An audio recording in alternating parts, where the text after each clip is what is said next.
개구리 소년 추모비가 이번에 30년 만에 이제 세워졌거든요. 추모비가 있는 와룡산에 다녀왔습니다. 와룡산. 네. 91년도에 네네, 91년 3월 26일 날 실종됐었는데요. 올해 30주년입니다. 그 정말 좀 미스테리예요. 5명이. 그땐 정말 큰 사건이었어요. 지금도 기억이 날 정도로. 네. 네. 개구리를 잡으러 간다며 집을 나간 한 동네 국민학교 어린이 5명이 일주일이 지나도록 집에 돌아오지 않고 있습니다. 91년 3월 26일에 5 어린이가 도롱뇽 알을 찾으러 간다고 가까운 뒷산에 와룡산에 올라갔어요. 그리고는 이제 실종이 된 거예요. 그때부터 11년 동안 애들이 어디 갔는지 전혀 모르고. 그러니까 저희 어릴 때도 이게 전국적으로 개구리 소년들 찾는 그런 캠페인이 막 벌어졌잖아요. 네. 세제에도 있고 공중전화 카드에도 있고.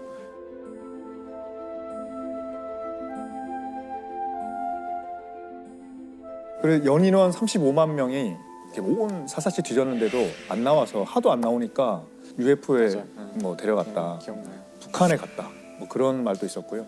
피해자의 아버지가 용의자로 몰리기도 했다면서요. 근데 어떤 이제 프로파일러께서 아이들 중에 아버지 한 명이 범인일 것이라고 이제 지목을 좀 하셔가지고 또 그 집을 다 뒤지고 막 파고 막 이렇게 해서 난리가 났죠. 참으로 알기 어려운 일입니다. 개구리 잡으러 나간 대구의 5 어린이가 행방불명이 된 지 7달이 지났지만 그 흔적을 찾을 수가 없습니다. 이제 11년 뒤인 2002년도에 도토리를 죽으러 갔던 사람이 그 유골을 발견하게 됩니다. 4명의 아이가 같이 이제 있고 또 한 구는 또 따로 유골이 발견됐죠. 유골을 이제 분석해 보니까 뭐 두개골에 뭐 어떤 아이는 자국이 있고 그래서 굉장히 끔찍하게 살해된 거죠. 그랬을 때 그냥 삽으로 막 파서 마대에 놓고 이렇게 전문가가 보기도 전에 아니 이게 좀 더 섬찟한 얘기는 어쨌든 사건을 저지른 범인이 어디 활보하고 돌아다니고 있을 그렇죠. 거잖아요. 그렇죠. 지금 이거 보고 있을 수도 있죠. 그러니까요. 네. 사실은 우리 역사에 찾아보기 힘든 희대의 살인마 중에 한 명인데 그 사람을 우리가 정체를 모른 채 같이 살고 있다는 게 진짜 소름 돋는 것 같아요. 아니면 한 명이 아닐 수도 있지 않을까요? 그렇죠. 네. 네. 아닐 수도 있죠. 땅을 파는 게 보통 쉬운 일이 아니잖아요. 그러니까 삽 같은 도구가 있어야 될 것 같고요. 그러니까 이게 아이들한테 무슨 원한이 있었을 건 아닌 거. 그래서 정말 이상한 사건이죠. 현장 근처인가요? 와룡산에서 발굴되긴 했거든요. 이게 아. 와룡산인데.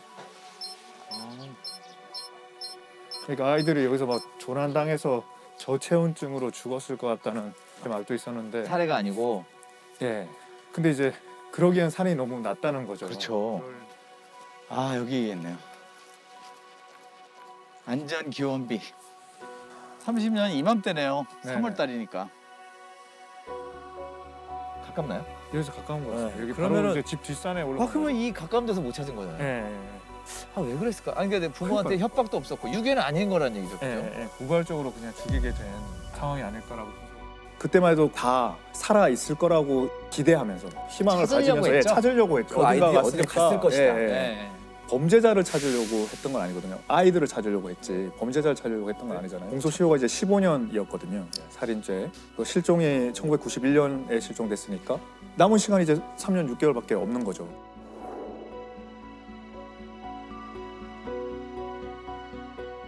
이게 수사를 멈춘 상태인가요? 아무도 안 하고 있는 거예요? 작년, 재작년에 또 재수사도 또 한 번 또 하고 그랬던 것 같습니다. 아무래도 공소시효가 살아있을 때하고 그게 끝났을 때하고는 관심의 정도가 좀 많이 다르겠죠. 그러니까 범죄라는 것도 시간에 얽매여 있는 거거든요. 공소시효 안에서 범죄가 범죄일 수 있고 그거를 추적해서 잡아서 기소하는 거지 공소시효를 벗어나면 검사가 기소를 못하는 거죠. 검사가 기소를 못하는 거는 이제 수사도 할 필요가 없어지는 겁니다. 영구미제가 되는 거죠, 말하자면. 그러니까 사건도 죽어버리는 거네요. 그렇죠. 예, 예. 근데 살인은 폐지됐.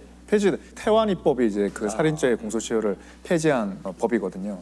2015년에 통과됐는데 태완 입법이 살인죄로 인한 또 사형이 규정된 그 죄를 저지른 경우에는 공소시효가 적용되지 않습니다.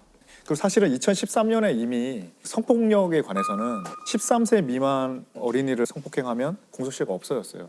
근데 그거는 굉장히 성폭력에 관해서 제한적으로 있었던 거고 2015년에 태완 입법이 통과되면서 살인죄에 관해서는 적어도 이제 공소시효가 전혀 없어지게 됐습니다.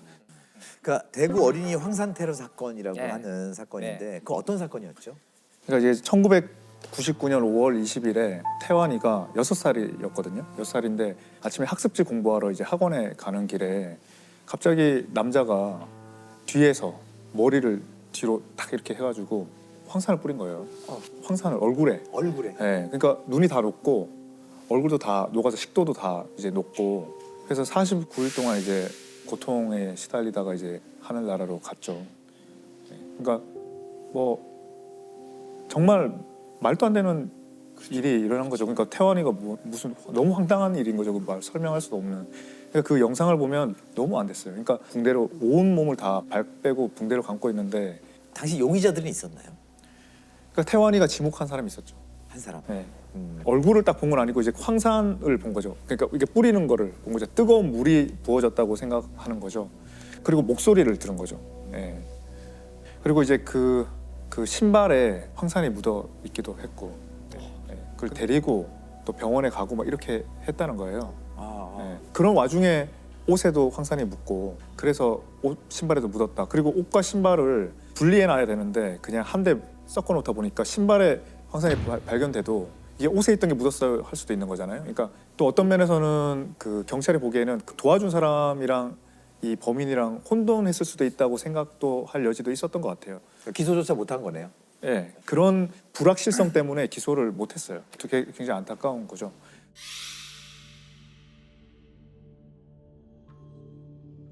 그 다음에 또 하나 처음에 이제 좀 문제가 됐던 거는 황산이 검은 봉투에 들어 있었다라는 거였거든요.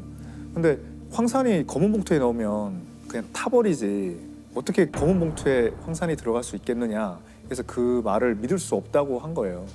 그러니까 그 산이란 이 강산이거든요. 황산, 염산, 뭐 질산 이런 거요. 그러니까 산이 우리한테는 이게 뭐든지 다 이렇게 태우는 것 같은 느낌을 주는 이유가 이게 금속을 녹여요. 금속. 그러니까 금속을 황산에 넣거나 그러면 금속이 확 이렇게 녹아버리는 걸 보기 때문에 모든 걸 다 녹일 것 같은 착각을 하는데 실제로 화학 반응은 간단하지가 않아서 지금과 같은 플라스틱은 못 녹여요. 그러니까 황산은 그 탈수제 역할을 하거든요.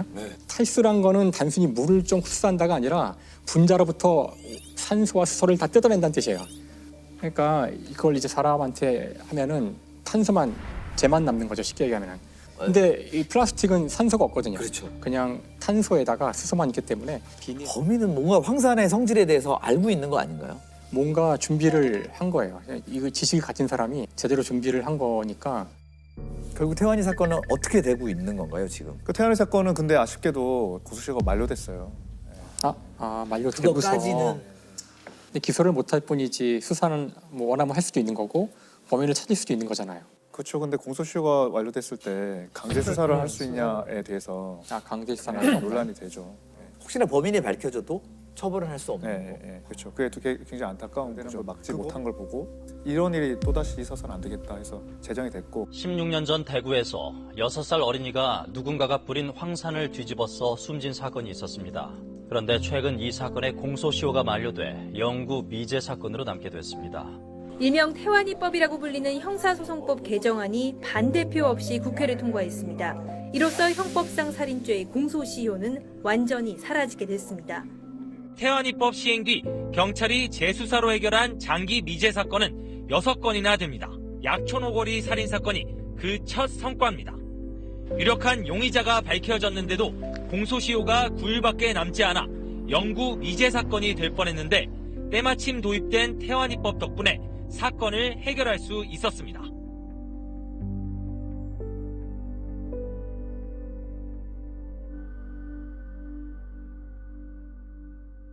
공소시효 관련해서 마지막으로 하나만 더 말씀드리면 이것도 대구에서 대구 양궁 선수 살인 사건이라고 대구 한 그 구청에 소속된 이제 양궁 선수가 있었는데요. 그 동네 슈퍼에 있는 유부녀하고 이제 눈이 맞아서 그 남편을 죽였어요. 교사를 했어요. 그러니까 그 사건이 되게 컸어요. 그래서 뭐 경찰청 사람들이랑 프로에서도 다 수배를 했는데 우리나라에 전혀 흔적이 없는 거예요.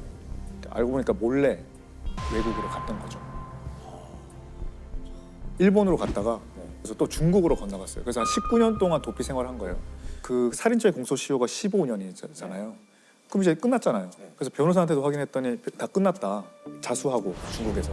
그 자수하면 자수를 하면 이제 밀항했으니까 불법 체류자니까 다시 한국으로 오게 되잖아요. 딱 왔는데 이제 경찰이 기다리고 있었던 거예요. 체포하려고. 그랬더니 그 경찰한테 너 잘 모르는가 본데 시효 완성된 거다. 당신 날 체포할 수 영화 없다고. 같은 예. 근데 이제 경찰이 그냥 체포를 해서 수사를 해서 기소를 했어요. 왜냐면 그 처벌을 면하려고 해외에 도망가 있으면 시효가 정지되거든요. 근데 그걸 몰랐던 거예요. 야, 그럼 변호사는 중국 변호사였던 거예요. 중국의 법에는 중국 법에는 그런 너 우리나라- 규정이 없어요. 예. 야, 이게 약간 근데 이제 이 사람이 이제 또 꾀를 낸 게 사실 나 한국에 2014년까지 있었다가 중국 간 거다. 그래서 한국에서 이미 시효 완성해놓고 중국 갔다고 또 거짓말을 한 거예요. 왜냐면 밀항식이는 안 나오니까. 예. 그러면 이제 한국에서 시효 완성되면 왜 도망가? 이렇게 해가지고 도망갈 이유가 없잖아요. 한국에서 시효가 완성되면. 제꾀의 자의가. 그래서 형을 22년 받았습니다. 그게 제가 부검을 하고 재심까지 갔던 사건인데요. 제가 듣기로는 그게 아마 영화화도 됐던 재심이라는 영화가 됐던 예. 사건인데 2000년 8월 10일 날 택시 기사가 동료 기사들한테 무전을 합니다. 택시 강도를 당했다고. 그래서 택시 기사들이 가보니까 이미 칼에 찔려서 다량 실혈이 있었고 그러나 이미 출혈을 너무 많이 해서 사망한 사건입니다. 강도 살인 사건이기 때문에 그 다음날 저희한테 부검을 오게 된 거죠. 사인 자체는 진단내는 게 어렵지는 않아요. 왜냐하면 눈에 확연히 보이기 때문에 그 당시 이제 그 심장 자창 이렇게 이제 해서 사인을 냈죠. 근데 이제 제가 이제 감정서를 쓰다 보면 전체를 다 해요. 극히 이렇게 상처가 커 보여도 그 부분만 하는 게 아니고 전신을 전체를 다 봐서 혹시 빠진 부분 또는 흔적을 찾으려고 노력을 해요. 이 가슴에 8군데의 자창이 있음에도 불구하고 어느 것이 주로 안에 들어가고 어떤 건 자입하지 못한 것이 있거든요. 그 중에 들어갔던 것이 2번과 3번의 늑골을 절단하고 그다음에 폐와 심장을 지나서 척추 끝까지 이어진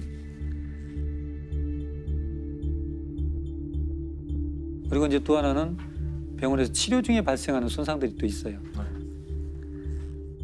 그건 사후죠. 이것을 구분해서 기술을 해요. 목격자가 용의자가 됐죠. 그렇죠. 이제 그 당시에 그 목격자는 다방에서 배달을 하는 15살 최모군이에요. 아무런 생각 없이 오토바이를 타고 가는데 2명이 후다닥 뛰어가는 걸 자기는 스쳤어요. 스치고 가서 보니까 택시 기사가 피를 흘리고 쓰러져 있는 것을 목격합니다. 그게 이제 목격자 진술입니다. 근데 그 목격자 진술했던 사람이 며칠 만에, 사흘 만에 범인으로 이제 달바꾸면 되죠. 그러니까 최군 입장에서는 목격한 것이 인생을 바꿔버린 일이 된 거죠. 그렇죠. 그 당시 이제 용의자인 최군은 목과 뭐 어디를 몇 군데 찔렀다, 어디를 찔렀다 이렇게 자백을 했고. 자백을 했어요. 예. 그렇게 해서 이제 자백을 했기 때문에 당시 이제 기소가 되고 재판에 섰을 때. 그 허위 자백하게 되는 그 심리가 뭘까요? 허위 자백은 명백하게 법정에서 정말 진실이 밝혀질 것이라는 것을 기대하면서 합니다. 여기는 우선 모면을 해야 돼요. 이미 나는 살인범으로 지목이 됐어요. 지금 여기는 아무도 나를 믿어주지 않아요. 그런데 법정에서는 정말 전문가도 나오고 진실이라는 것은 반드시 밝혀질 거야. 이 기대는 지금 이 상황에서 벗어날 수 있는 어떤 동기를 작용을 하는데 거기에 대한 연구들이 많아요. 그래서 1심에서 이제 자백은 실은 허위였다. 그리고 가혹행위 때문에 내가 허위 자백을 했다라고 얘기를 하게 되죠. 그래서 1심 재판에서는 그렇게 얘기했음에도 불구하고 그대로 받아들이지 않고 유죄가 되죠. 2심에서는 다시 이제 항소를 했지만 이제 국선 변호사의 논리는 그렇습니다. 이게 너의 유죄의 증거도 없지만 무죄를 입증할 방법도 없으니 그걸 받아들이고 선처를 바라는 게 어떻겠느냐. 그래서 1심에서는 그 당시 15살인 최군의 소년범으로서는 최고형이니까 15년을 선고받고 2심에서는 그렇게 해서 10년으로 감형이 돼요. 2000년에 발생했지만 2010년에 만기 출소를 합니다. 근데 그 사이에 이제 어떤 문제가 있으면 나중에 저도 이제 알았고 정리를 해보면 2003년도에 누군가가 내가 이렇게 살인했었다라고 얘기를 하는 것이 첩보에 잡혔어요. 경찰서에. 한 10대 소년이 택시 살인 강도 혐의로 3년 가까이 옥살이를 하던 중 진범으로 보이는 용의자가 붙잡혔습니다. 택시 강도 미제 사건을 수사하던 경찰은 용의자 22살 김모 씨로부터 자신이 지난 2000년 8월 택시기사 강도 살해 사건을 저질렀다는 자백을 받아냈습니다. 그런데 이 친구들이 가서 보니까 48시간 만에 풀려나거든요, 본인들이. 택시기사 살인사건의 진범이라고 자백한 용의자를 경찰이 하루 만에 풀어줬습니다. 경찰은 자백의 신빙성이 없고 증거가 충분하지 않기 때문에 불구속 수사를 하겠다고 말할 뿐 뚜렷한 석방의 이유를 설명하지 못하고 있습니다. 그래서 자기를 뭐 처벌할 의사가 없는 걸로 생각이 되니까 실은 그냥 뭐 가족들한테 관심 받으려고 허위로 진술한 것이다라고 하고 해프닝으로 끝나버렸어요. 그래서 결국 이제 최고는 만기 출소를 했고, 그래서 2010년에 나와서 2013년 그때 재심 청구를 해요. 근데 재심 청구를 하는데 이제 받아들일지 안 받을지 이제 문제가 되는 건데, 군산지청에서 이 사건을 맡고 돈에 이제 제가 법의학자고 혼자니까 저한테 법의학 전문 소견을 좀 들어보려고 저한테 그 사건 얘기를 설명해 주니까 그 사건이 이 사건인가 하는 생각이 드는 거예요. 저는 그때까지도 약천 오거리 사건인 줄 몰랐어요. 명칭을. 그때 부검 하셨으니까. 네, 했습니다. 전혀 그다음 자문을 받아본 적이 없으니까. 그래서 우리가 이제 감정서 나갈 때 사진을 첨부해서 저희가 나가요. 근데 그것은 이제 뭐 인화된 사진이기 때문에 제가 보관하지도 않고, 국가수가 보관한 건 국가기록원에 가 있지만 거기도 남아있지 않고, 관할 경찰서 수사기관에 가고, 수사기관도 이제 종결된 사건이니까 없죠. 근데 저 같은 경우는 법의학 수업 시간에 슬라이드로 보여줘야 될 좋은 자료들이 있잖아요, 학생들한테. 그럼 필름을 바꿔서 다른 카메라로 찍어줘야 돼요. 굉장히 불편한 일이거든요. 제가 그 당시 이제 디지털 카메라가 막 나와서 샀어요. 그래서 그걸로 혹시 찍었지 않았을까? 라는 생각을 한 거예요. 그래서 USB가 없고 이제 CD에다 이렇게 꽂아요, 제가. 그래서 CD를 찾았어요. 찾아서 혹시 2000년 하고 보니까 8월 11일 부검 3건이 제 목록에 있는 거예요, CD에. 1번 딱 열어보니까 화재의 사건이에요. 아니고 2번 여니까 어떤 여자분 사진인데 이것도 아니고 없나? 3번 딱 여는데 익산 써 있어요. 보니까 그 사건인 거예요. 선명한 이제 디지털 카메라 사진이 있는 거죠. 아, 이것은 가서 보여줘야겠다. 군산지청 지청장님하고 이학 검사분들 다 모시고 사진을 전체 슬라이드로 보여줬어요. 근데 2003년도에 본인이 자백했던 사건이지 않습니까? 일부 이게 그 진범과 그 옆에 있었던 친구의 조사인데, 우선 진범이 이렇게 표현해요. 돈을 다 내놓아라 라고 하자 택시기사가 놀래면서 밖으로 나가려고 하는 것 같아서 제가 제 왼팔로 택시기사 왼쪽 어깨 옷을 잡고 오른손으로 잡고 있던 칼로 쇄골 부위를 찌르자 칼끝에 뼈가 걸리는 느낌이 들었으며, 칼끝이 어디에 걸린다는 표현은 경험하지 않으면 못해요, 말을. 그건 소설 속에도 없고 배우지 못해요. 2번과 3번의 늑골을 절단하고 그다음에 폐와 심장을 지나서 척추 끝까지 이어진,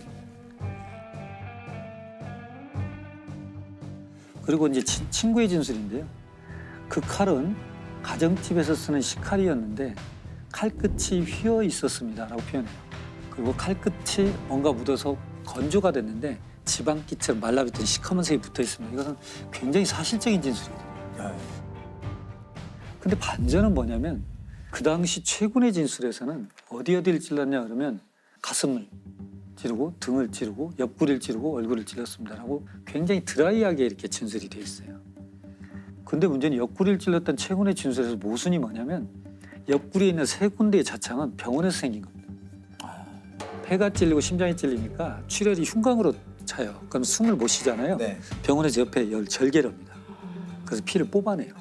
그건 최군이 할 수가 없어요. 해서도 안 되는 거예요. 근데 최군은 정확히 옆구리도 찔렸습니다, 진술에. 야, 이건 너무 좀 인위적인 냄새가 난다. 조서를 읽고 다시 이제 그 사진을 검사들과 다 같이 봤어요. 자, 이런 모양입니다. 그러니까 전부 다 그걸 받아들이게 된 거죠. 이건 재심할 수밖에 없겠구나, 이렇게 되는 거죠. 15년 전 있었던 익산 약촌 오거리 택시기사 살인 사건에 대한 재심이 오늘 광주 고등법원에서 열렸습니다. 사건 발생 16년 만에 최 씨가 다시 법정에 섰습니다.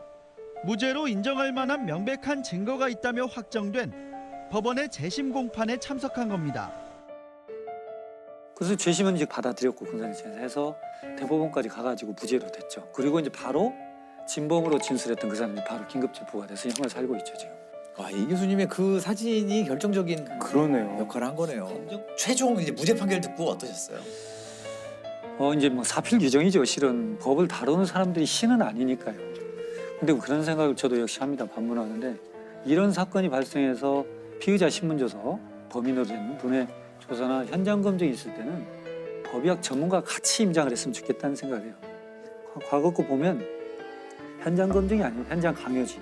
네, 맞아요. 그래서 이미 자기들이 갖고 있는 상황에서 진술을 받아내요. 그 현장에 보면은 검시관님들은 이제 법의학자분들이랑 다른 거죠. 그렇죠. 지금 이제 우리는 법의관이라고 하고 검시관들은 요 근래 이제 우리 과학수사에서 각 경찰청마다 의료기술직 출신들의 검시 조사관을 두고 있어요. 지금은 그럼 현장은 이제 검시관은 출동을 해가지고 이제 자기 의견을 쓰고 하지만 이제 정확한 거는 부검을 이제 또 해야 되죠. 그리고 이제 중요한 건 이번 건도 내부 장기의 치명적 손상으로 사망했다는 건 이미 알죠. 현장에서 보면. 그러나 어떤 경로로 갔는가에 대한 정확한 기술을 우리 이제 해놔야 돼요. 그래야만 나중에 그 지금처럼 이렇게 했다는 진술을 누가 부합된다는 걸 얘기할 수가 있어요. 죽음을 검증하는 것이 너무 중요하다. 이 죽음은 상당히 어두운 분위기를 주죠.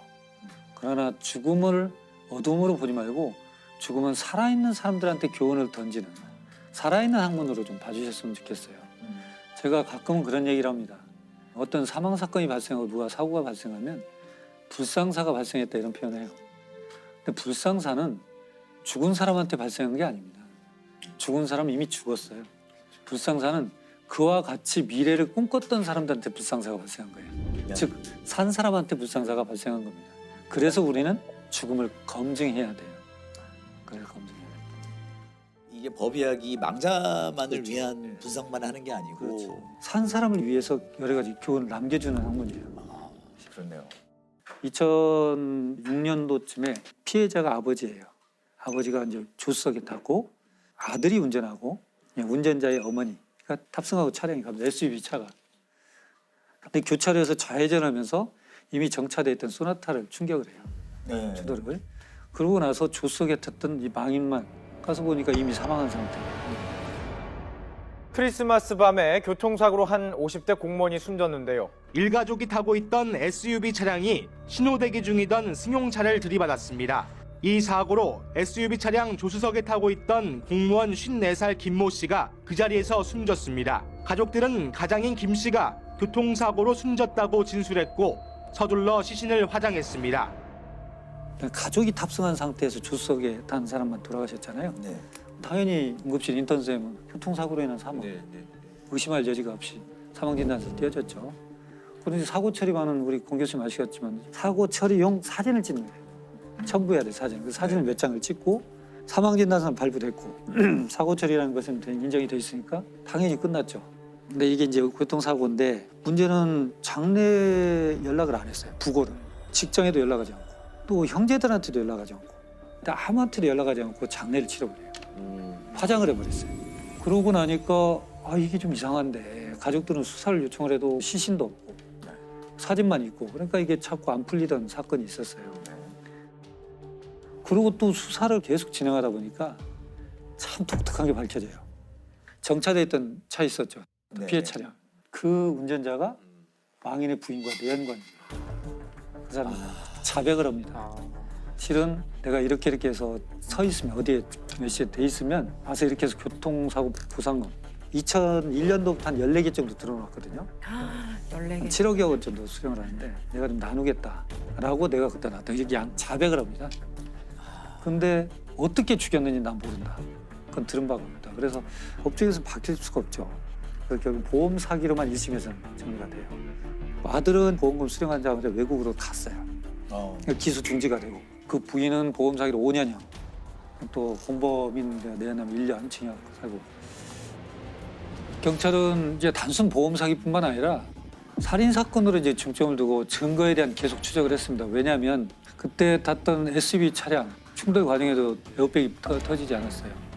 또 하나는 그때 교통사고 분석을 해보니까 시속 약 40km 미만으로 가고 있었던 속도이기 때문에 탁승자가 사망할 수 있다 이렇게 생각할 수가 없는 상태거든요. 근데 지금 2008년도에 저한테 이제 자문 의뢰가 됐죠. 근데 시신이 없구나 그러면 할 수가 없어요. 제 입장에 참 어렵다. 사건 개요를 다시 한번 들어봤어요. 그래서 보니까 그렇게 했는데 사진상 보면 전방 유리창이 2군데가 깨져 있어요. 거기에 2군데가 충돌돼 있으면 누군가가 2번 부딪혀야 되거나 또는 조수석이니까 뒷좌석에 탔던 부인이 부딪히거나. 네네. 부인과 운전자인 아들은 아주 정상이거든요. 네. 근데 이게 좀 이상하다. 근데 시신 장례식장에서 찍은 사진이거든요. 지금 교통사고 처리반이. 근데 딱 뒷면을 보는데 시반이 형성이 잘 돼 있어요. 시반이라는 게 그 피가 이제 고여가지고 그럼 피부 결국은 밑에 우리가 사망했다 그러면 심장이 멈추는 거거든요. 심장이 멈추면 혈액이 돌아다닐 힘을 잃어요. 그럼 이건 맥체이기 때문에 중력이 작용하는 방향으로 그대로 이동을 해요. 그냥 시간이 걸립니다. 어느 정도 자리를 잡으면 색깔이 나타나기 시작해요. 근데 이 사람은 앉아있는 상태에 사고가 나고 응급실 가서 계속 실려가면서 등 뒤로 이동할 수 있겠죠. 근데 시반이 사망한 지 1시간 반 만에 그렇게 형성될 수가 없어요. 조수석에 타기 전에 이미 누워있는 상태에서 시반이 형성됐어야 돼요. 사망 시간을 그 훨씬 전으로 봐야 돼요. 그래서 2심에서는 이게 이제 무기징역이 되죠. 그리고 이제 살인 혐의가 돼서 외국에 나와 있던 아들은 민터폴로 체포가 돼서 들어왔죠. 둘 다 이제 무기징역.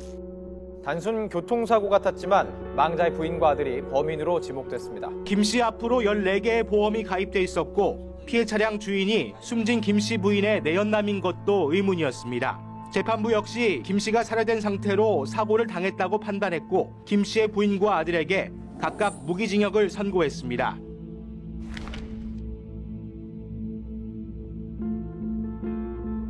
이게 만약에 등 사진을 안 찍었으면 영영 그렇죠, 몰랐던 거네요. 오히려 장례를 정상적으로 좀 치렀으면 묻힐 뻔했던 거네요. 이분들의 좀 성급한 마음이 꼬리를 잡히게 된. 이 사건은 2018년에 전남에 있는 한 시골 마을에서 발생을 했는데 당시 이제 고등학교를 다니던 1학년 여학생이 늦게까지 귀가하지 않으니까 이 어머니가 이제 친구들한테 수소문을 하죠. 그랬더니 친구들이 아버지하고 잘 아는 김 씨라는 사람하고 오늘 만나기로 했다. 그래서 우리 다른 친구들이 약속을 안 했다 이렇게 얘기를 합니다. 그러니까 이 엄마는 김 씨 집을 찾아갑니다. 찾아갔더니 김 씨가 이 엄마를 보는 순간 갑자기 뒷문으로 도망을 가버렸어요.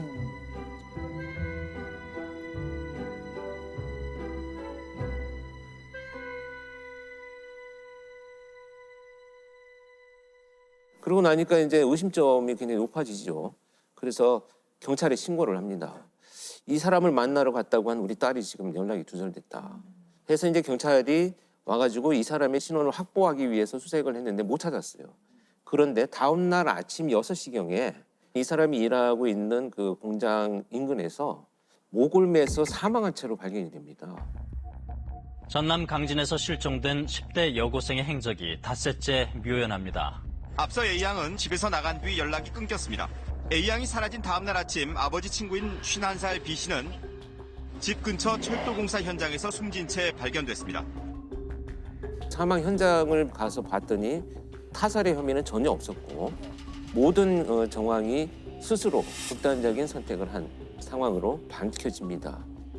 약간 용의자로 볼 수 있는 용의자죠. 사람이 사망을 한 거네요. 그렇죠. 자 이렇게 되니까 이제 문제가 되는 것은 아이도 지금 어디 있는지 모르고 그렇죠. 유력한 그러니까 이 아이의 행적을 마지막으로 만난 김 씨도 사망을 해버렸기 때문에 무슨 범죄인지조차도 모르고 그렇죠. 범죄가 발생했는지도 모르는 이런 상황이 이제 전개가 됩니다. 일단 아이를 찾아야 되잖아요. 그렇죠. 거기에서 이제 프로파일러들의 역할은 과연 그렇다면 지금 드러난 이 상황만 가지고 여러 가지 심리학적인, 사회학적인 분석들을 통해서 어디에 실종된 아이가 있을 가능성이 가장 높으냐를 우선순위를 결정하는 겁니다. 그걸 이제 심리학적 재구성이라고 하는데요.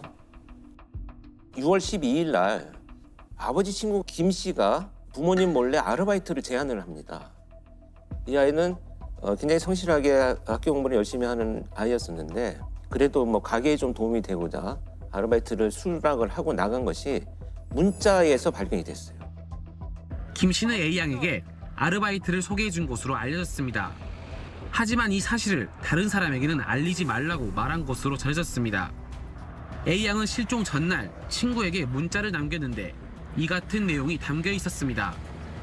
또 자신이 위험하면 신고해달라고도 당부했습니다. 그런데 이틀 후에 김 씨가 자신의 직업과는 관계없는 낫하고 전기 이발기가 있어요. 머리를 깎는 이거를 구입한 흔적이 나타납니다. 그다음에 이제 약국에서 수면 유도제까지 구입한 그런 흔적이 나타나죠. 명백하게 지금 어떤 일이 예상이 되지 않습니까? 그리고 나서 실종 당일에 사실 직접 둘이 만나는 장면은 찍히지는 않았어요. 그런데 2시 15분경에 김 씨 차량이 마을에서 가까운 곳에 붙어 있는 한 야산, 이 야산으로 막 이동을 하는 흔적들을 이제 포착을 합니다. 김 씨 차량이? 예, 김 씨 차량이. 그런데 그 야산 밑에서 한 2시간 반 정도 차가 머물러 있는 그 정황을 발견을 해요. 그래서 굉장히 의심스러워지죠. 그로부터 한 2시간 정도가 지난 4시 24분에 이양의 휴대폰이 꺼져버립니다. 경찰은 이양의 휴대전화 신호가 끊긴 야산에서 아버지 친구로 언급된 51살 김모 씨의 차량이 머물렀던 사실을 CCTV를 통해 확인했습니다. 분명히 CCTV에 포착이 된 이런 상황인데 관건이 뭐냐 하면 이제 이 아이가 정말 그 시간에 얘를 같이 있었느냐를 확인할 수 있는 방법이 없다는 거예요. 그래서 굉장히 언제 어려운 상황이 지속이 되죠. 그런데 이 이후에 이제 김 씨 행적을 살펴보면 더 의심스러운 것이 5시 한 10분경에 집에 도착을 하는데 자신의 차를 일단 세차를 하기 시작합니다. 세차를 하기 시작을 하고 자기가 그날 입고 외출했던 옷을 마당에서 태우는 장면이 또 목격이 돼요. 그래서 뭔가 증거를 인멸하고 있구나라는 것이 이제 유력해지기 시작을 합니다. 그렇게 이제 수색을 하던 중에 결국 8일 만에 그 동선상에 있는 산 정상에서 시신은 발견이 됩니다. 아르바이트 소개를 받는다며 집을 나선 뒤 연락이 끊긴 여고생 A양이 실종된 지 8일 만에 야산에서 숨진 채 발견됐습니다. 차량에서 발견된 이발 도구와 낫에서도 A양의 DNA가 나왔습니다. 그렇다면 범인으로 이제 지목된 이 범죄자는 이미 자기가 극단적인 선택을 해버렸고 피해자도 사망한 것이 확인이 됐고 도대체 이 사건의 실체를 밝히기 위해서 무엇을 할 것인가를 고민하다가 프로파일러들이 활용한 것이 바로 심리부검입니다. 심리부검. 심리부검. 심리부검이라는 게 뭔가요? 뭐 일기에서부터 유서 그리고 고인이 되신 분의 주변에 있는 많은 분들 또 지인분들 다 찾아가서 수백 개의 문항을 여쭤보는 거죠. 아주 사소한 것부터 중요한 것이 다 보는데 실제 수사, 법정 이런 쪽에 계신 분들한테 특이한 또 시그널이 될 때도 있고 굉장히 중요한 데이터가 되기도 합니다. 그래서 이제 연구된 분야들 이제 심리부검을 이용해가지고 분석을 하기 위해서 이제 프로파일러들이 여러 명이 모입니다. 모여가지고 지금 말씀하신 대로 뭐 지인들, 전 직장 동료 이 다양한 주변 사람들한테 이제 정보를 쫙 수집을 하죠. 수집을 해서 봤더니 너무나 놀랍게도 이 사람이 평상시 이 마을에서 보여주던 모습과는 전혀 다른 악인의 모습이 나타나기 시작을 합니다. 굉장히 평상시에 살아오는 과정에서 성적인 것에 아주 집착을 하고 있었던 흔적들이 나타나고요. 특히 그런 흔적들을 우리가 유추할 수 있는 것 중에 하나는 그 아주 강박적인 삶의 태도를 갖고 있었다는 거예요. 상당한 강박적인 어떤 불안과 또 그 불안에서 야기되는 아주 완벽주의적인 그러니까 하루의 시간을 정말 촘촘히 쪼개가지고 여기서 벗어나면 아주 불안을 느끼는 이런 것들을 보여주었다는 것이 이제 나타나니까 이 사람이 충동적으로 뭔가 범죄를 저지른 것은 아니고 오랫동안 치밀하게 계획을 준비해 왔을 것이다. 왜냐하면 물건들, 예를 들면 수면 유도제라든지 전기 이발기, 뭐 전혀 어울리지 않는 낫이라든지 막 이런 것을 구입한 걸 보면 이 사람이 분명히 여러 가지 이유로 이 도구들이 필요한 굉장히 성도착증적인 어떤 범죄를 준비해 왔을 것이다. 그렇다면 피해자인 이 모양은 결국 성범죄의 피해 대상이었을 것이다라는 것이 추론이 되는 결과를 얻게 되죠. 경찰은 김 씨 집에 있던 전기 이발기에서 이양의 유전자가 나왔다고 밝혔습니다. 시신 발견 당시 머리카락이 없었던 것은 김 씨가 깎았기 때문인 것으로 추정했습니다. 김 씨는 왜 자살을 택한 것일까요? 앞에 그런 성격들이 좀 영향을 끼쳤을까요? 저는 영향이 많이 있다고 봅니다. 그 특히 자신의 기준에서 뭔가 조금이라도 벗어나면 그것에 대해서 매우 불편한 이런 감정들을 느끼기 때문에 아마도 자신이 준비한 이 계획에 뭔가 잘못되는 순간부터는 피해자에 대한 어떤 그 뭐 죄책감, 이 사건이 발생한 것에 대한 어떤 수치심 뭐 이런 것보다는 이 상황을 해결할 수 있는 방법은 그냥 내가 떠나는 것밖에는 방법이 없을 것이다. 이런 판단을 했을 가능성이 높다라는 것이 타당하지 않나 이렇게 보여집니다. 그러니까 뭐 그렇게 혐의를 받다가 자살하고 이런 것을 최종적 형태의 가해라고 표현하거든요. 정말 맞는 말일 수도 있어요. 어느 한편에서 죽음으로 내 죄를 갚았다는 게 아니라 다른 측면으로 보면은 영원히 진실을 밝힐 수 없이 남겨진 피해자에게 오롯이 모든 거를 다 네가 갚네 이렇게 되는 거거든요. 영원히 은폐해버린 걸 수도 그렇죠. 있다는 뜻이죠. 그렇죠. 연쇄살인범 정남규가 옥중에서 자살을 했었습니다. 이때 피해자의 한 어머니가 기사 인터뷰에서 그렇게 얘기를 했어요. 정말 파렴치한 인간이다. 우리 가족한테 미안하다는 소리 한마디도 안 하고 자기 혼자 저렇게 이기적인 죽음을 선택했기 때문에 전 정말 충분히 이해하는, 공감하는 그런 내용이었습니다.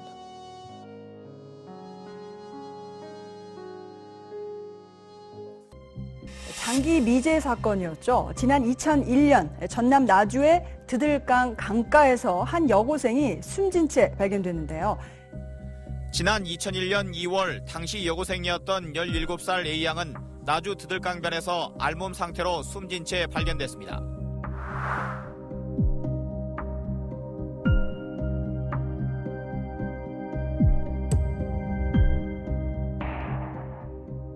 어떤 사건이었나요? 17살 먹은 어린 여학생이 고3 진학을 앞두고 있었어요. 근데 이제 갑자기 전남 나주 드들강이라는 하천에서 수중 시체로 발견이 됩니다. 근데 그 문제는 발견 당시 보면은 옷이 다 벗겨져 있고, 그다음에 유리품도 없어요. 옷가지도 없고, 또 엄마가 사주셨던 반지, 꼭 끼고 다녔던 반지, 금품이 또 없어졌고, 전날 핸드폰도 없어진 상태가 되고, 또 그 발견된 장소하고 아무런 연고가 없어요. 결국은 타살인데 유일한 단서는 이제 시신입니다. 사인과 여러 가지 감정으로 채취할 수밖에 없었던 사건이 되죠.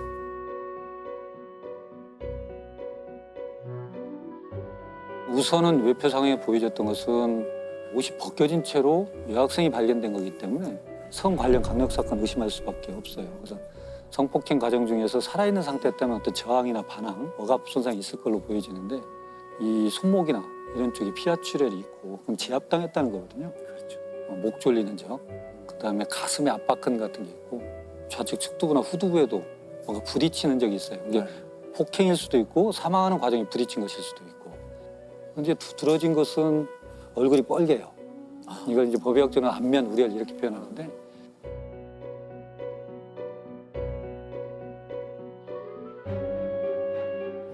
중요하게 봐야 될 것은 목을 조르면 안면 우렬이 나타나는데 중간에 풀어버리면 또 싹 사라져요.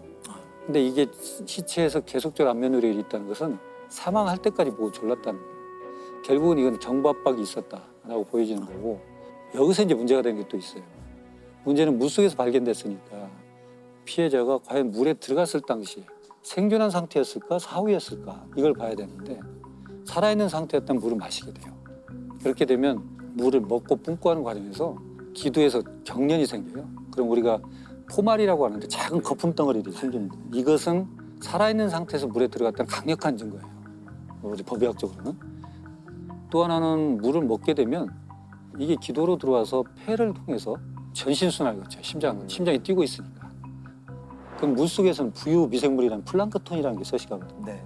눈에는 보이지 않지만 플랑크톤이 노출되지 않은 다른 원격 장기, 콩팥에서도 플랑크톤이 검출이 돼요. 그러면 물에 들어가서 숨을 쉬었다는 거거든요. 그런 형태로 물속에서 목이 졸렸다 이렇게 보여지는 거죠. 그래서 경부압박 질식사지만 익사이기전도 개입이 됐다 이렇게 저희가 결론 내리게 됩니다. 아까 말씀드린 대로 성 관련 사망이 의심이 되고, 그래서 저희가 채취해서 DNA 검사를 하게 됩니다. 근데 이제 DNA가 나오면 사건이 쉽게 풀릴 것 같아요, 실은. 왜냐하면 같은 사람만 찾으면 되니까요. 그래서 주변인들, 동네 사람들, 또 그 강변 근처에 있었던 여러 사람들에 대해서 DNA를 대조하게 되죠. 한 200명 정도. 근데 거기서 다 나오지 않습니다. 그러니까 결국은 그냥 미제 사건으로 빠져버린 거예요. 딱 DNA가 나왔는데 거기에 적당한 사람이 없으면 그렇죠. 이제 완전히 미궁에 빠지는 거네. 그렇죠. 근데 그렇게 돼버리고 그러던 참에 이제 한 10년 정도 흘러가지고 10년이 지났어요? 예. 그래서 어디에서 찾게 되냐면 우리가 2010년도에 DNA법이라는 게 있어요. 강간, 살인, 방화 이런 사람들의 강력범의 데이터베이스를 구축하는 법이 있었어요. 그래서 재소자나 뭐 전과자들에 대한 DNA를 다 데이터를 하는 와중에 2012년도에 목포 교도소에 수감 중인 김 씨의 DNA가 그 당시 확보했던 DNA 파일과 동일하다는 게 나옵니다. 그러면은 10년 전에 그 사건 때문에 채취한 DNA가 둘의 관계성을 누가 이렇게 대조해 보는 건 아니잖아요. 그게 그렇죠. 그러나 우리가 이미 미제 사건의 범인으로 보인 DNA 파일을 갖고 있어요, 데이터를. 그러고 이제 다시 강력범을 넣으면서 계속 대조를 합니다. 아, 서로 이렇게 자동으로 대조하게 돼 있나요? 그렇게 돼요. 일치군이 딱. 그래서 딱 나오게 된 거죠. 강력범은 DNA를 확보해서 다른 범죄와 비교할 수 있도록 법이 제정된 게 결정적인 단서가 됐습니다. 사건 당시 경찰은 범인의 것으로 추정되는 체액을 확보했지만 DNA가 일치하는 용의자를 찾지 못하면서 사건은 미궁에 빠졌습니다. 그러나 10년이 지난 2012년 다른 범죄로 무기징역을 선고받고 복역 중이던 김 씨가 DNA의 주인이라는 사실이 밝혀졌습니다. 그렇게 해서 이제 된 건데 이 김 씨가 왜 교도소에 복역을 했냐면 2003년도에 전당포에서 2명을 살해를 해요. 그리고 2명을 유기로 합니다. 유기로 했는데 옷을 싹 벗겨버렸어요. 그러니까 비슷하죠. 더더구나 피해자들이 갖고 있었던 시계, 귀금속 같은 것도 가져가고 그러니까 반지 없어진 거, 유기한 거, 벗긴 거 이게 유사하기 때문에 이건 범죄 행위 수법 비슷하다 이렇게 지목을 하죠. 근데 그렇게 됐는데 문제는 뭐냐면 왜 이 사람이 용의선상에 안 올랐을까? 그 당시 이 김 씨는 사건 발생 당시로 보면 24살 정도 젊은 친구였어요. 이 A양하고 같은 동네에 살고 있었어요. 그리고 같은 초등학교를 나왔고 A양이 다니던 PC방에 이 김 씨도 다녔던 것이고 근데 용의선상에 안 올랐던 거죠. 왜냐하면 김 씨가 그 당시에 주민등록지를 전남 장성에 있는 형네 집으로 해놨어요. 주소 등록지로만 리스트를 잡으니까 전혀 안 잡혔던 거고 문제는 또 뭐가 있었냐면 그 해에 어떤 절도 사건을 있었어요. 절도 사건이. 그래서 그걸로 교도소를 들어가 있었어요. 또. 그러니까 DNA 검사도 안 하고 당연히 수사도 안 받게 되죠. 예전에는 큰 중범죄를 저지르고 도피처로 작은 범죄를 저질러서 교도소에 수감되는 경우들이 있었어요. 그러니까 그것 또한 역시 뭔가 수사망을 피하려고 하는 의도적인 거 아니었을까. 일부러 그렇게 이제 추정은 되죠. 근데 처음에 굉장히 완강하게 부인했을 것 같은데요. 그렇죠. 이제 실은 DNA가 검출됐다는 얘기를 안고 접근을 해요. 형사들이. 그러니까 A양을 전혀 모른다. 만난 적도 없다는 건 당연하고요. 그렇게 완강히 거부를 했죠. 근데 나중에 보면 그 당시에 A양하고 인터넷으로 접속이 됐었던 것도 나와요. 그러니까 이것이 거짓말이었다는 건 나옵니다. 김 씨는 평소에도 인터넷 채팅 사이트를 통해서 여러 여성들을 만나왔습니다. 이 사이트에서 만난 여성들을 상대로 폭력을 휘둘러서 상해죄로 처벌받은 전력도 확인이 됩니다. 그게 이제 일관된 진술이 뭐냐면 그 당시에 내가 여러 여자를 만났고 그런 속에 성관계도 있었다. 그 중에 하나일 것이다. 그러나 살인은 내가 저지르지 않았다. 성관계는 있었지만 살인을 저지르지 않았다고 우기는 거니까요.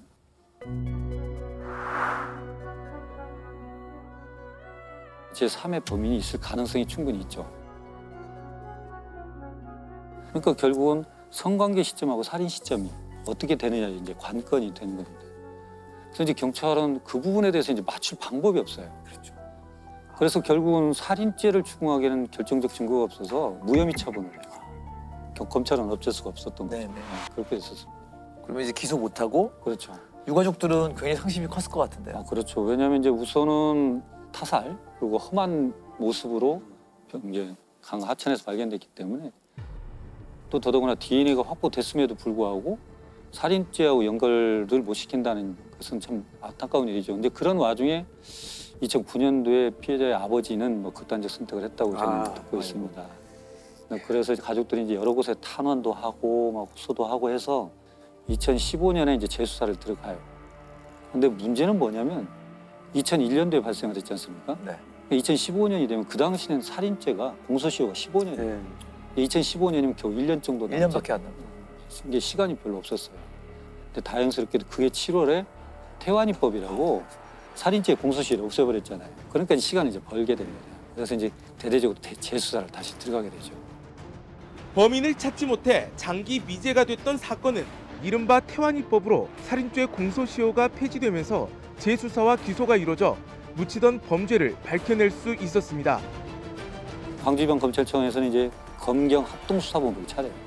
대대적인 재수사를 들어가는데 근데 여하간 그 연결고리 연결할 건 아직 못 찾고 있었고 그래서 이제 검찰이 그 목포교도소에 있는 김 씨의 감방에 있는 소지품을 다 압수를 해봐요. 압수를 해보니까 독특한 사진이 나옵니다.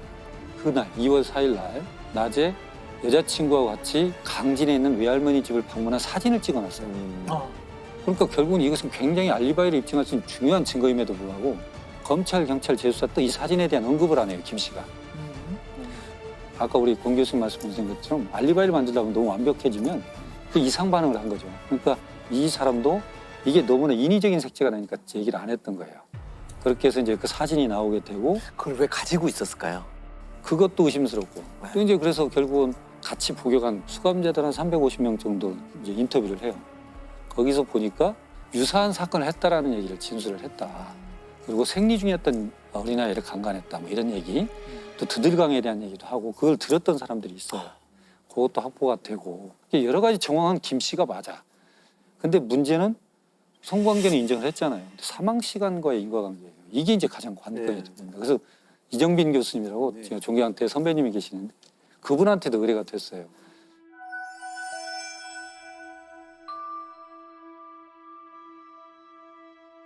어디서 착안을 하냐면 아까 수중 시체로 발견됐다고 그랬잖아요. 그러니까 시신에서 증거가 소실될 확률이 높으니까 그래서 수사관들이 체액을 채취하는 과정을 정확히 기록을 했습니다. 뭐라고 기록을 했냐면 처음 채취할 때 입구에서 가까운 쪽을 할 때는 희멀건 정액이 나왔다. 묻어서 나왔어요. 면봉에. 그다음에 한번 채취하고 두 번째 넣었을 때 깊숙이 집어넣었을 때는 끝에 생리혈이 붙어 혈흔이 있고 그다음에 정액이 섞이지 않은 상태 정확히 구분지어서 나왔다는 거예요. 이것을 이제 착안하신 겁니다. 왜냐하면 김 씨의 진술대로라면 성관계 이후에 며칠이 지났잖아요. 이 사람이 걸어서 다니거나 앉아있으면 중력이 작용하는 건 흘릴 수밖에 없어요. 혈흔과 정액은 섞일 수밖에 없습니다. 이렇게 경계가 명확하게 나왔다는 것은 이건 무슨 의미를 가질까 하고 이제 실험을 하세요, 이분이. 혈액은 본인 걸 뽑으시고 정액은 의사이신 아드님한테 정액을 받아가지고 둘을 놓습니다. 비닐팩에다가. 전혀 흔들지 않고 외력을 주지 않고 그러니까 전혀 섞이질 않아요. 6시간 반이 지남에도 불구하고. 그러다 잠깐 흔들었더니 바로 섞여요. 그러니까 이걸 가지고 이정빈 교수님의 말씀은 뭐냐면 성관계 이후에 정액이 배출되고 움직일 수 있는 전혀의 시간이 주어지지 않았다. 특히 앉아있거나 또는 움직이는 그런 생존 반응이 없다. 그러니까 성관계, 성폭력이라도 성관계 이후에 사망까지는 굉장히 분명히 인접한 시간이 있을 것이다. 그래서 실은 성관계한 사람이 살인에 기했을 가능성이 아주 높다. 이렇게 이제 감정서를 내서 좁혔던 거죠. 그래서 이제 사건이 이제 풀리게 되고. 그러나 이제 김 씨는 끝까지 아직도 아니다라고 하죠. 근데 그것이 이제 그렇게 항변했음에도 불구하고 여타 이것들이 다 돼서 이제 2017년도에 무기징역 살인죄로 되죠. 그리고 이제 이게 대단하시죠. 공소시효가 없어지고 살인죄 공소시효가 없어지고 첫 유죄 판결이 있습니다. 전남 나주에서 발생한 드들강 여고생 살인 사건의 피의자가 16년 만에 무기징역을 선고받았습니다. 무참히 살해된 자녀를 떠나보내고 16년 동안 응어리진 삶을 살았던 가족들은 조금이나마 한을 풀게 됐습니다. 살인죄 공소시효가 폐지된 이후 A양이 성폭행당한 직후 살해됐다는 법의학 감정을 받아냈고 광주지방법원은 검찰 증거가 모두 효력이 있다며 마침내 무기징역을 선고했습니다. 사건 발생 16년 만입니다. 법의학이 진짜 결정적인 역할을 한 사건이네요. 범죄 해결에 있어서. 근데 이게 이제 법의학적으로 푼 건 맞지만 중요한 건 뭐냐면 그 당시에 의미가 있든 의미가 없든 그 당시 해석이 안 됐지만 수사관들이 정확하게 체액을 채취하는 과정을 다 기록을 했던 거예요. 그것이 단서가 됐고 그 당시 사진, 수사 보고서, 부검감령서 여타 이것들이 다 종합이 돼가지고 이 사건을 풀게 되는 거죠. 그러니까 결국은 지금 단계에서는 해석이 되든 안 되든 그것이 의미 있는 소견이든 아니든 모든 걸 다 기록해야 되는 거예요. 그걸 정확히 했을 때 다음에 어떤 형태로 이걸 해석할 기일이 생긴다. 이것이 하나의 교훈이 되는 거죠. 수원 주차장 살인 사건 이렇게 말씀을 드릴게요. 범인은 김 씨라고 하겠습니다. 이 김 씨가 이제 제일 처음에 저지르는 사건은 2001년에 있었어요. 2001년에 아내를 목을 졸라가지고 기절을 시키고 차 안에 둔 채로 그 차에 불을 질렀어요. 그래서 결국에는 잡혀서 살인죄 그리고 뭐 사체 손괴 이렇게 해가지고 12년을 복역을 합니다. 2013년에 출소를 했어요. 출소를 했으면 이제 좀 뉘우치면서 살아야 될 거 아니에요. 그런 마음이 없었던 사람 같아요. 어떤 대부업 사무실을 하는 두 사람을 알게 되고 박 씨, 유 씨라고 할게요. 박 씨는 남자, 유 씨는 여자입니다. 이 셋이서 또 나쁜 일을 꾸밉니다. 무슨 나쁜 일을 꾸미냐면 사설 경마장을 한번 차려봅시다. 이렇게 얘기를 해요. 2014년에 그래서 이 사설 경마장을 열어요. 그리고 이 박 씨랑 유 씨한테 김 씨가 투자를 해요. 이게 다 본인 말이긴 한데 합해서 투자한 돈이 2억 원이다. 이렇게 얘기를 합니다. 결국 어떤 일이 벌어지냐면 이 김 씨가 자기가 투자한 것만큼 수익이 자기한테 안 들어온다고 생각을 한 것 같아요. 그래서 박 씨 오피스텔을 찾아갑니다. 여기 이제 왜 수익이 안 나냐, 왜 나한테 수익을 안 주냐, 만약에 사설 경마장이 수익이 그만큼 나지 않으면 그냥 내 돈 돌려줘라, 뭐 이런 식으로 박 씨랑 티격태격 말싸움을 벌입니다. 말싸움을 벌이다가 이제 감정이 격해지죠. 몸싸움이 됩니다. 김 씨의 옆에 아령이 있었는데 그걸 마구 내리쳐가지고 결국에는 박 씨를 살해합니다. 다음 날 결국에는 강원도 야산에 이 박 씨 차를 타고 가가지고 안매장을 하기까지 해요. 그리고 다음에 김 씨가 하는 일이 뭐냐면은 박 씨 신분증을 가지고 선불폰을 만들어요. 박 씨 명의로. 그리고 그 선불폰으로 박 씨의 누나한테 문자를 보냅니다. 누나 나 사업 어려워가지고 좀 도망 좀 가야겠어. 외국으로 나 도망간다. 이러고 문자를 보내요. 그리고 안매장 연락이 안 될 것이다 이런 거죠. 예, 그렇죠. 심지어 안매장을 하기 전에 김 씨가 박 씨 집에 수습을 하려고 하고 있는데 박 씨 누나가 찾아오기까지 합니다. 그때 김 씨는 되게 태연하게 박 씨 누나한테 당신 동생이 지금 내 돈 가지고 튀어가지고 내가 여기 왔는데 이거 어떻게 할 거냐고 막 이러고 따져요. 그러니까 박 씨 누나는 자기 동생을 살해한 그 김 씨한테 아유 죄송합니다, 미안합니다, 네, 집으로 돌아가요. 도망간다니. 네, 갔다니. 나중에 정말 황당한 거는 이 김 씨는 나중에 박 씨 가족 집을 또 몇 번 찾아갑니다. 찾아가가지고 당신 동생 아직도 한국 안 왔는데 내 돈 어떻게 할 거냐 이래가지고 돈을 꽤 받아가기도 해요. 네, 정말 뻔뻔하죠. 그리고 이제 가끔 가다가 그 박 씨 명의로 개설한 선불폰 이걸 가지고 박 씨 가족들, 지인들 그리고 심지어 자기랑 사설 경마장을 같이 운영하던 유 씨한테도 문자를 보냅니다. 살아있는 척, 도피 중인 척 하면서. 그래서 박 씨 가족은 그 박 씨가 사망했다는 사실을 전혀 눈치도 못 채고 실종 신고도 안 했어요. 어딘가 숨어 있구나. 네, 이렇게 2년이 지나갑니다. 굉장히 보통 거는 좌불안석이었을 것 같은데 어떻게 지냅니까, 김 씨가 그래서? 원래 그 셋이서 사설 경마장을 하고 있었잖아요. 근데 이제 박 씨가 사망했으니까 김 씨랑 유 씨랑 둘이서 경마장을 하게 됐죠. 사업이 잘 됐어요. 그래가지고 게임장도 열었어요. 둘이서 이제 사업을 하는데 또 김 씨가 이 탐욕스러운 마음이 생기는 거예요. 뭔가 수익 배분을 난 좀 더 받고 싶다. 유 씨한테도 이제 슬슬 불만이 생기는 거예요. 그래서 유 씨를 방에 불러내는데 박 씨 휴대폰으로 불러내요. 수원의 어떤 건물 지하 주차장으로 이렇게 불러내니까 아마 그 유 씨는 그 2년 전에 도망간 박 씨가를 이제 오랜만에 만나겠네 하면서 왔겠죠. 나왔는데 그 지하 주차장에서 있던 거는 이제 김 씨가 나오고 유 씨가 타고 있던 차에 김 씨가 이제 들어갑니다. 거기서 또 말썽을 하다가 김 씨가 유 씨를 목을 졸라가지고 살해를 합니다. 되게 좀 악마 같은 사람인 것 같아요. 그리고 이제 정말 대담한 게 뭐냐면 그래도 박 씨는 이 살해를 한 다음에 안매장을 했잖아요. 네. 이제는 뭐 안매장도 약간 좀 성가시다? 그냥 유 씨를 트렁크도 아니고 뒷좌석에 눕히고 그 위에 티슈 한 장 올리고 그때 밤이었는데 수원에서 두 번째로 큰 공영 주차장에 갑니다. 야외 주차장이에요. 네. 그 날이 이제 일요일 밤이었거든요. 이 주차장은 주말에 쉬어요. 그리고 CCTV도 별로 많이 설치가 돼 있지 않은 그런 주차장이었어요. 거기에 그 차를 몰고 갑니다. 가서 그날 맑은 날이었거든요. 차에서 내릴 때는 우산을 펴고 내려요. 얼굴 가리는 용도로. 새벽 1시에 또 그 박 씨 선불폰으로 자기가 알던 변호사 사무실 직원한테 문자를 보내는데 문자 내용이 형님 제가 같이 일하던 여자를 죽였어요. 지금 그 시신을 수원의 무슨 공영 주차장에 차에 뒀는데 차 번호가 이거예요. 형님이 경찰에 신고를 해주시면 제가 한 달 내에 자수하겠습니다. 이 문자를 받은 변호사 사무실 직원은 박 씨라고 생각을 하죠. 최근에 모습이 안 보였던 그 박 씨. 이 변호사 사무실 직원이 놀래가지고 아침에 경찰에 신고를 합니다. 그 수원 공영 주차장에 갔더니 그 번호 차가 있어요.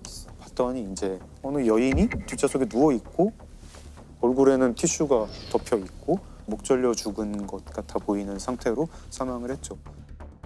오늘 오전 10시쯤 수원시 한 공영 주차장에서 60살 여성이 승용차 뒷좌석에서 숨진 채 발견됐습니다. 경찰은 오늘 오전 지인인 여성을 살해한 뒤 차 안에 방치했다는 내용의 문자 메시지를 받은 신고자의 제보로 수색을 했다고 밝혔습니다. 경찰이 이제 수사하는데 이제 제일 먼저 하는 거는 그 문자 보낸 박 씨라는 사람 찾아야죠. 근데 좀 이상한 거예요. 이 박 씨는 외국에 있다고 하는데 박 씨 휴대폰은 국내에 있어요. 그렇죠, 기지국 그렇죠. 국내에 있고 휴대폰 통화 내역을 봤는데 모든 사람과 문자로만 소통을 하고 이 박 씨는 뭐 이렇게 한의원을 주기적으로 가가지고 뭐 물리치료를 받는 사람이었다고 해요. 최근 2년 새 받은 적이 없고 신용카드 쓴 적도 없고 너무 생활 반응이 없는 거예요. 네. 소위 이제 생활 반응이라고 하는 것은 이제 법의학에서 얘기하는 생활 반응하고는 완전히 다른 의미인데 생존 반응이라고 이제 쉽게 해석을 하죠. 우리가 지금 이 시대를 살아가면서 흔적을 안 남길 수는 없어요. 그러니까요. 신용카드, 휴대폰, 기지국, 그다음에 뭐 교통카드, 특히 이제 의료는 전혀 안 남길 수가 없고 그런데 이런 것들이 전혀 나타나지 않는다는 것은 이 사람이 문제가 있다는 거예요. 아마 제가 볼 때는 지금 이미 수사팀에서는 휴대폰만 나오고 나머지 생존 반응이 없다라고 하는 것은 이 사람한테 문제가 있다는 것을 이미 포착을 했는데 그 정도 막연한 거 가지고 지금 체포를 못하니까 아마 증거 자료를 수집하고 있는 단계라고 생각을 합니다.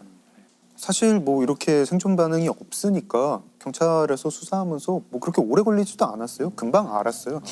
이거 산 사람이 아니구나. 누가 이 폰을 가지고 문자를 보내고 있구나. 누굴까? 근데 이게 너무 쉬운 게 김 씨 핸드폰이랑 박 씨 핸드폰은 늘 기지국이 같은 거예요. 그럼 김 씨죠. 바로 체포를 합니다. 거기서 답이 나오네요. 네. 그리고 그 우산도 참 뭐 오히려 덜미를 잡게 해준 게 우산을 비닐봉투에 넣는 게 CCTV에 잡히거든요. 그리고 조금 있다 보니까 김 씨 집 주변에서 김 씨가 그 똑같은 비닐봉투를 들고 있는 게 또 잡혀요. 그래가지고 뭐 이거 두 개 맞으니까 데려다 놓고 이제 피의자 신문을 하죠. 경기도 수원의 공영 주차장에서 60대 여성을 살해한 남성이 2년 전에도 살인을 저지른 것으로 드러났습니다. 동업자를 살해한 혐의를 받고 있는 60살 김모 씨가 결국 2년 전 돈 문제로 다투다 박 씨를 살해해 강원도의 한 야산에 묻은 혐의도 털어놨습니다. 이 사람은 2001년에 교도소에 가서 2013년에 나왔잖아요. 2001년에 아내를 죽인 김 씨는 3년 동안 두 사람을 더 죽이고 2016년에 다시 교도소에 갑니다. 그래서 무기징역.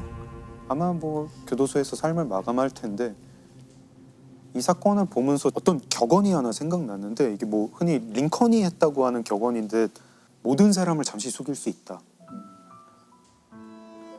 몇몇 사람을 영원히 속일 수도 있다. 하지만 모든 사람을 영원히 속일 수는 없다. 없죠. 모든 사람을 속일 수는.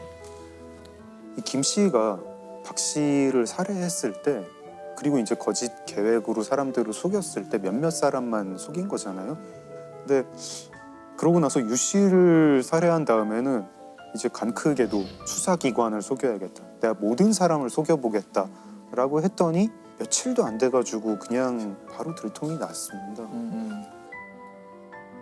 강 변호사 얘기 들으니까 의외로 완전 범죄라고 범인이 안 잡힌 것들은 그냥 우연히 안 잡혔을 것 같아요. 그쵸. 완전 범죄를 꿈꿨던 사람들은 다 잡히고 네. 어떻게 하다 보니 안 잡힌 사람들일 것 같아요. 맞아요. 미제 사건들은. 네. 어떻게 보면 그런 경향성이 높아요. 그렇죠. 그러니까 완전 범죄 자체가 본인의 계획이 성공해서 안 잡힌 게 아니고 그냥 이상한 예상할 수 없는 우연히 뭐 깃들어가지고 안 잡힌 거지 역시 그 완전한 알리바이 이런 건 없는 것 같아요.